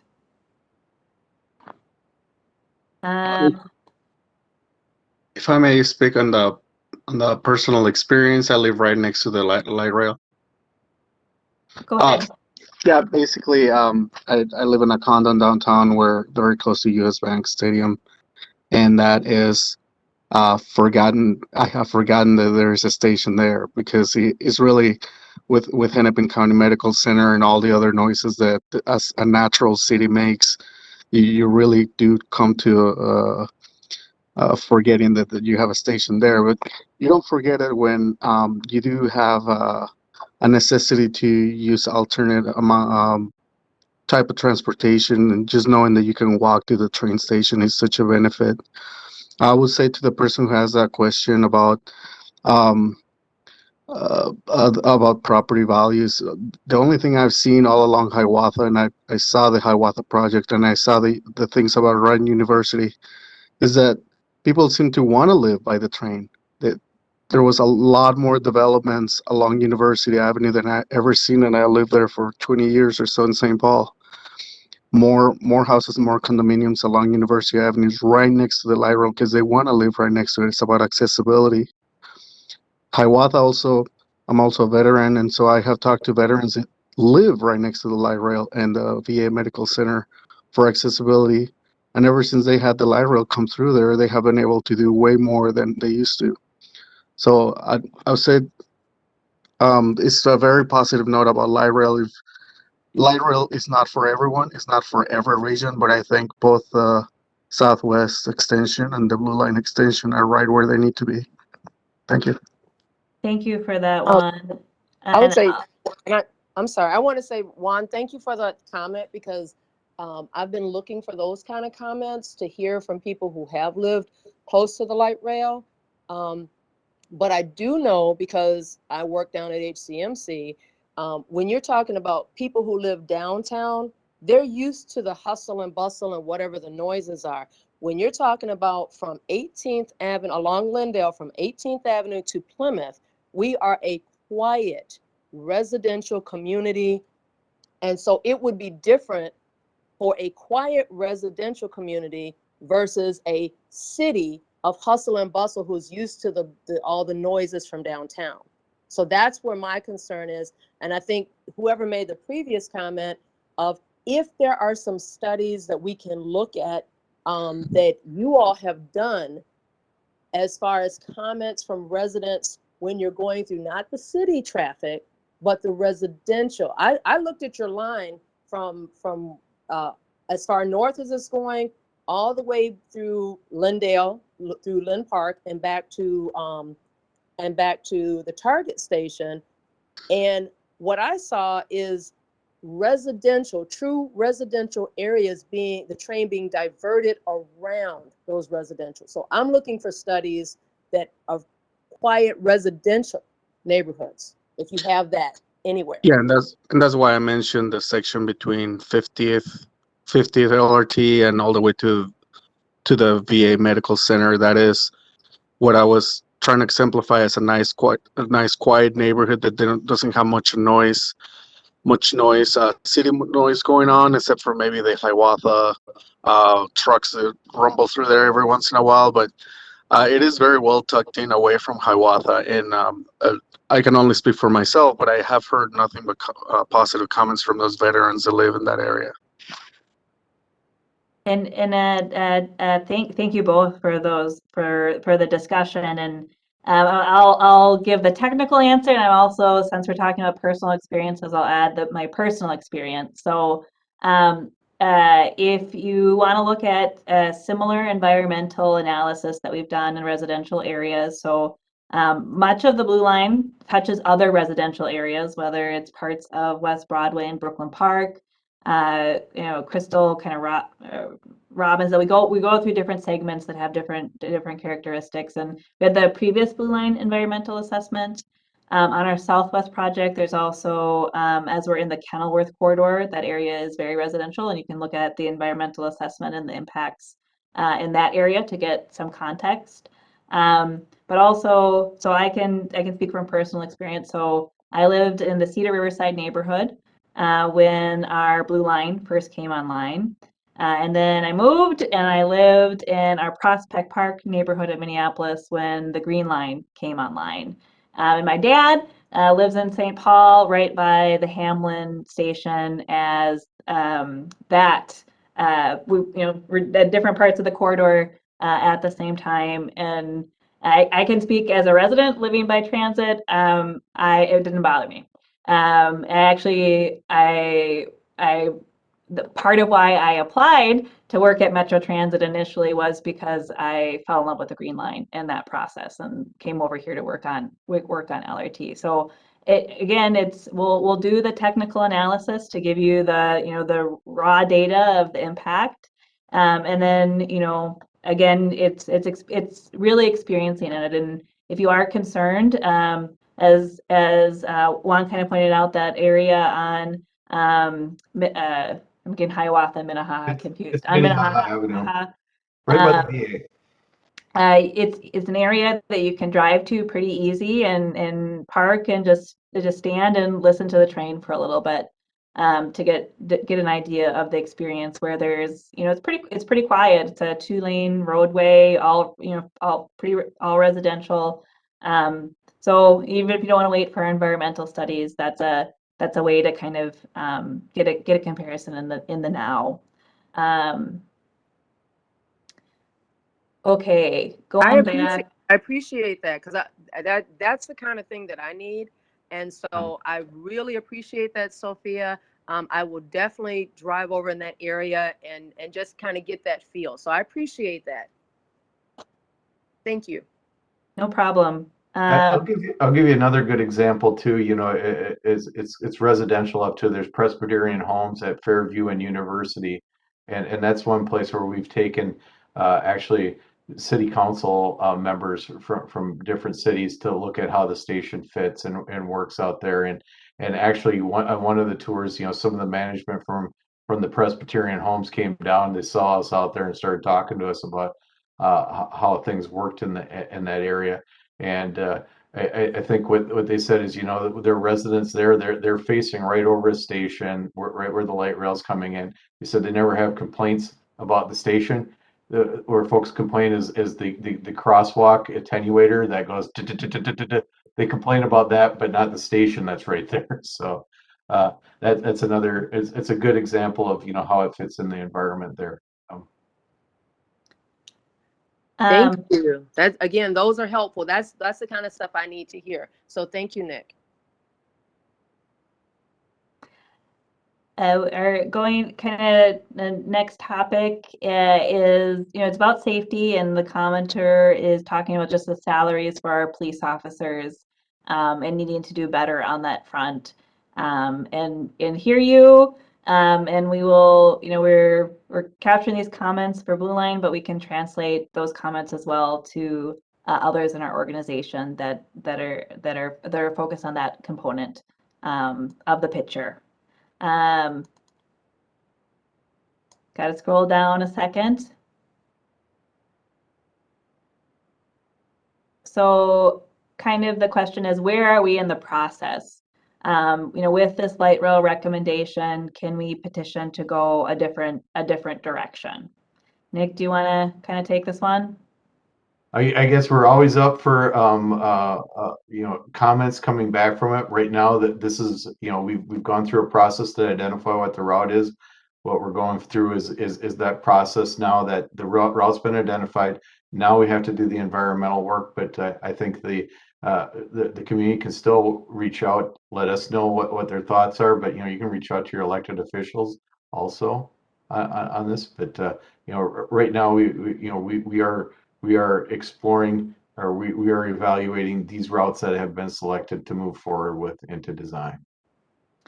Yeah, so we have the report is our staff recommendation, and the next step is to take basically action on that recommendation. Okay, I think we talked about sound walls and graffiti, kind of addressed that in the conversation previously about their, again, they're a tool, not necessarily being proposed at the moment. A couple more comments about, not having things at grade and not liking our system at grade. Let's see.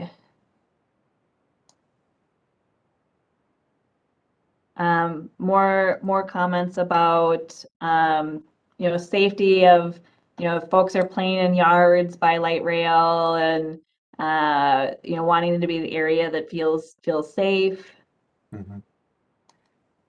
Yeah, I can put it in context too. Where the train is running down with traffic in the road, and to give you an idea of frequency, I think as I've been we've had a lot of public meetings here, and I get this comment and discussion a lot about the impacts of trains and safety, and if you put it in context, our trains run on a 10-minute headway, meaning every 10 minutes a train going southbound will come through to that station. I think we're running less frequent right now because of the pandemic and because of operators, but in general we're designed for 10-minute headways.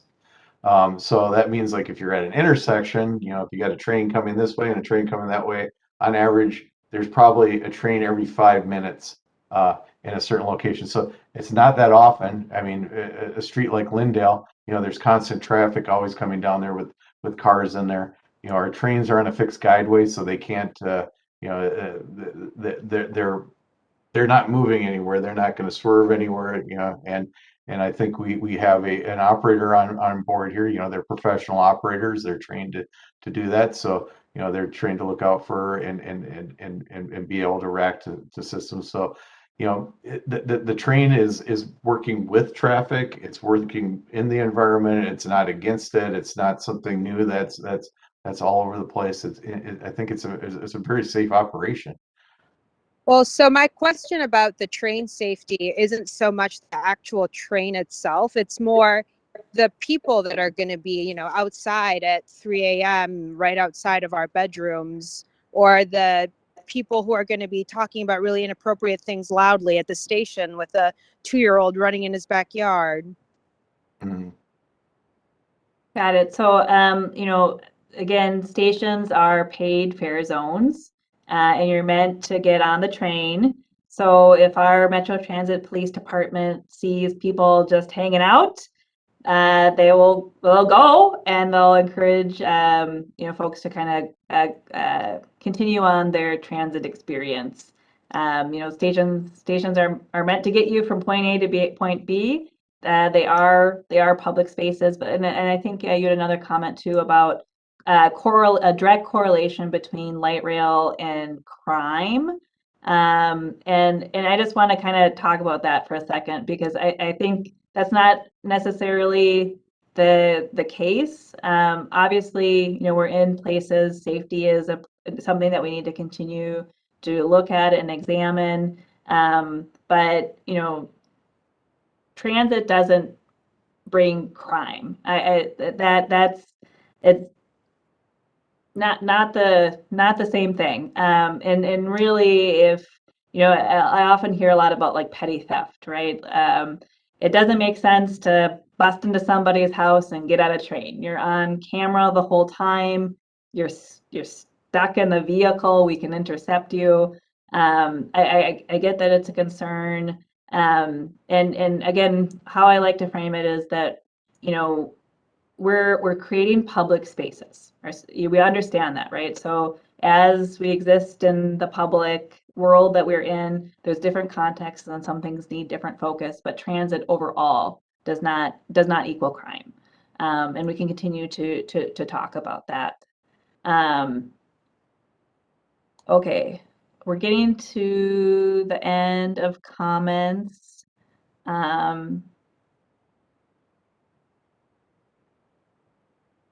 A lot more about safety and conversations about safety.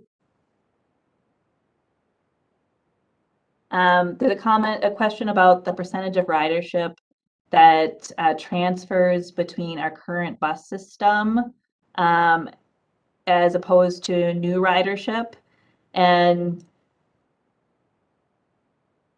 how all that works. And we want both new riders and to improve the transit experience of existing riders. So we haven't done a full ridership analysis for the Blue Line. We know we're on track, but we have to do a lot more of that. I don't know, Nick, anything you want to add on that front of what we look at?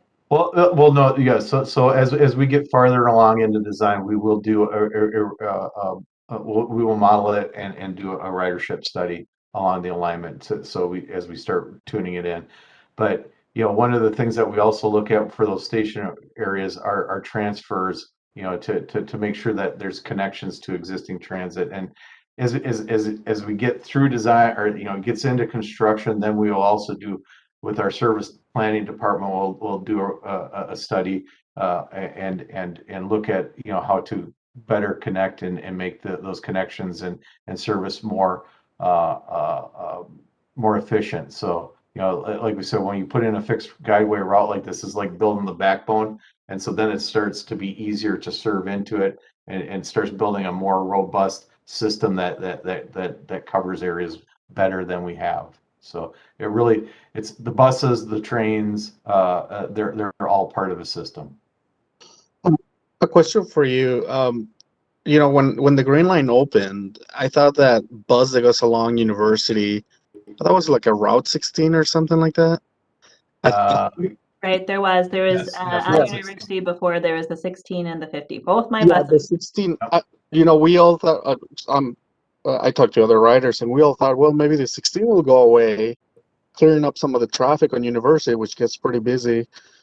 And because the train is the exact same route, and it didn't happen. They actually kept the 16 on a contracted service, and that was yeah. But it has more frequent stops, so it's meant for those shorter frequent stops. Gotcha.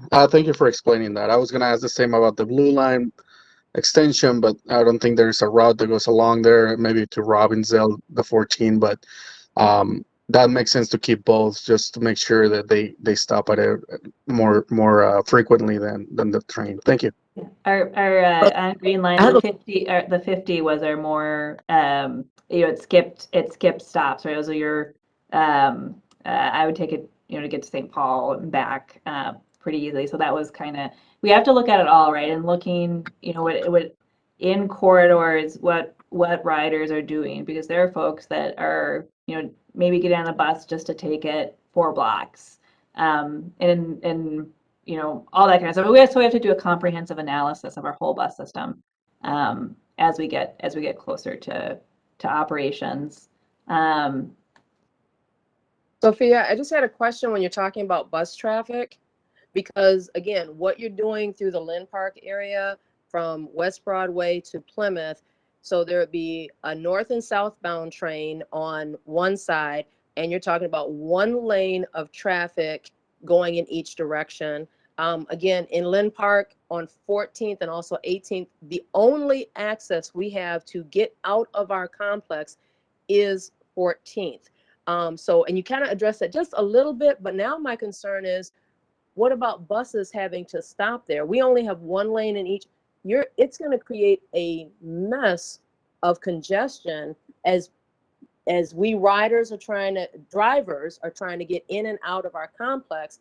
And if now there's going to be buses that will stop along Lyndale in that 1 lane of traffic going in, northbound. So how do you compensate for that? Or will buses not be allowed on this stretch? All things that we have to answer in our next steps. So more to come on all of that. Of So I think a good answer, Sophia, would be that we do need to look at service planning. So is that bus necessary to have there? And then if it is, how do we place the stops so they're more convenient and we're not just backing up everything? Understanding what that flow of traffic is along there. So and also want to address the comment too of well, an area they're not transit riders, right? I want to invite everybody to become a transit rider. Part of my job is to get people to ride with us and to consider it as an option. I hope many of us go to give up a car, if you have multiple cars in your household or whatever it is, and really consider transit as a viable option to live your life around. And projects like this that just kind of improve the options that folks have are all part of that process. So just want to throw that out there. I know if you're not necessarily a transit rider now or not interested, that might not convince you, but overall, definitely that is a goal. Getting to Alexa's comment, do you foresee land transfer kind of where MnDOT owns property, especially in that area, potentially freeing up space for private development or any other land use changes? Maybe Nick talked about it earlier. I can't picture it specifically, but I'm not sure what everything MnDOT owns in there. We would be in that location operating in a lot of MnDOT right away, so the train itself would have an easement or an agreement with operation with MnDOT on that property. But it's the Lindale Avenue North and Plymouth Avenue North for private development. I guess I'm not quite aware of the exact land area there, and so I really couldn't comment on it. If it's area that MnDOT thinks that they're going to need for future needs, I'm pretty sure they're going to hang on to it as they're studying what how 94 will operate, and if they need to make adjustments or tweaks there. But I know also that they occasionally, if they do have excess property, they'll look at a dispensation of it to not hang on to it. But I can't really talk. I'm not sure the specific property or their intent with it. So not really sure. Yeah. You reminded me about the highway expansion happening on 94 too to downtown from Brooklyn Center. Yeah. The 250, yeah, the 252. 252 project that they're looking at. Okay, there's comments, and some folks are responding to our answers, wanting to have coffee with the council member, commenting on the observations that we're making, and the difference between condos and backyards, and scrolling. Some folks didn't like my answer. Will there be a new higher bridge connecting the parks on Lindale? So that's a good question. So Great question. You want to take that one? Well, yeah, I know on Lindale there that that the bridge there probably wouldn't have the clearance we're going to need for it. So we'll work with the park, Minneapolis Parks and Recs Board. They've mentioned that they have some programming that they're looking at Hall Park there, and we'll see. Likely we would have to replace that bridge. It's not make it a lot higher, but enough so we can get clearance for the train and the pantographs on it to get under there. So we anticipate probably something there, but there's a lot more detail that we need to work out with the Parks Board of what works for them, how they're going to program that area, and what we could do. But this is something that could be a win-win there. It's a fairly simple bridge there, but is there something that we can make that's maybe more attractive with maybe a little bit wider along with it, so it uses more park space and ties them together a little bit better. Some more comments about crime, and again, we agree that if you do we need to do our project in a good way that considers safety and the comfortableness of our stations, whether that's good lighting design or access, or even fire safety and all that kind of stuff. Folks are responding to the correlation versus causation. Thank you for adding that. So a question about turn lanes and how we are potentially be handling turn lanes to not have traffic jams, and I guess school buses to causing waits. Anything to maybe respond to that of where we think of turn lanes and other places you want to add, Nick? I'm just reading it, trying to catch up. So there's no room for turn lanes on Lindale. This will cause a major traffic jam. So we'll look at the volumes of the intersections there. I'm just trying to think.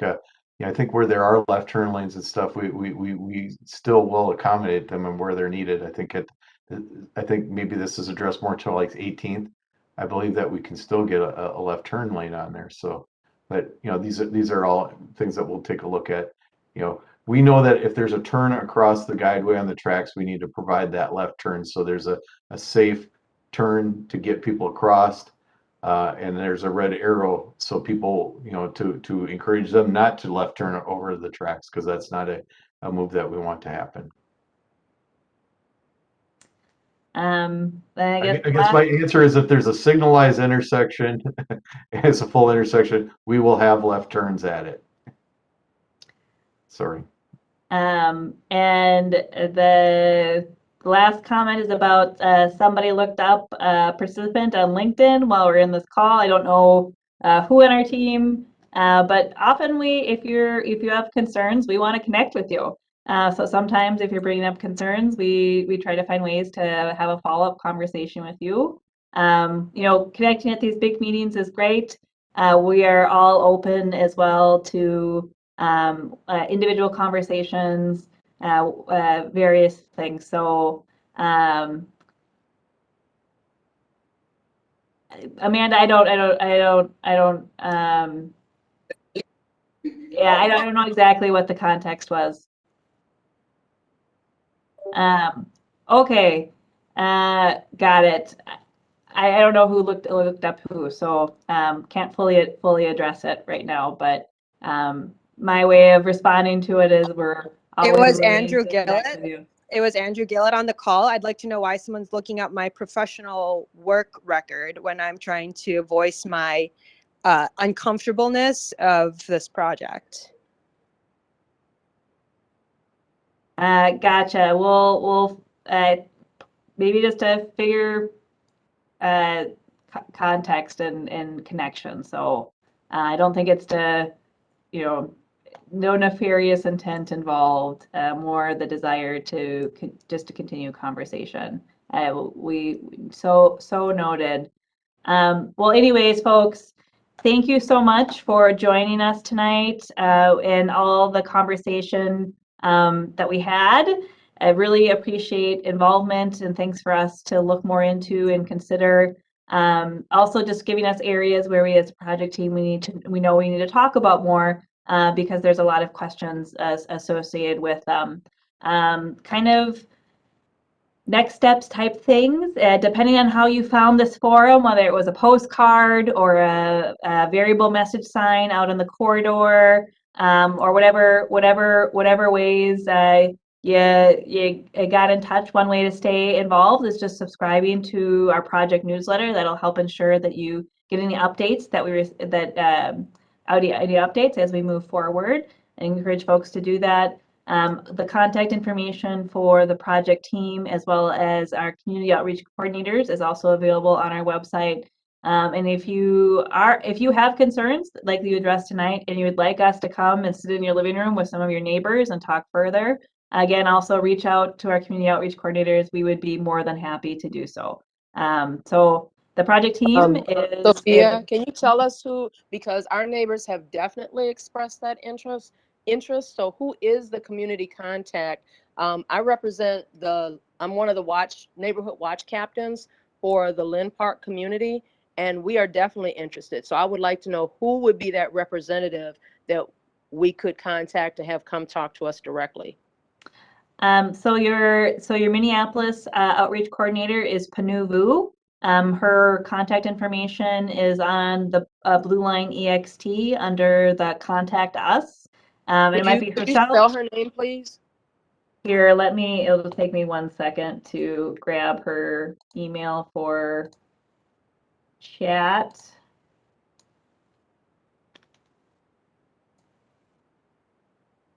Trying to write it. Sorry.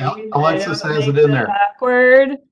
There you go, Ms. Panuvu. That's how you can email her.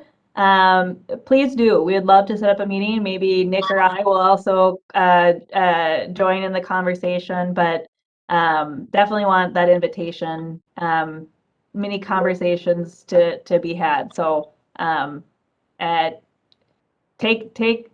we hope we hear from you. We'll be glad to connect with you and your neighbors. We're always happy to come out there and look at what your concerns are and talk about them and see, how things can be handled, addressed, or discussed. So always happy.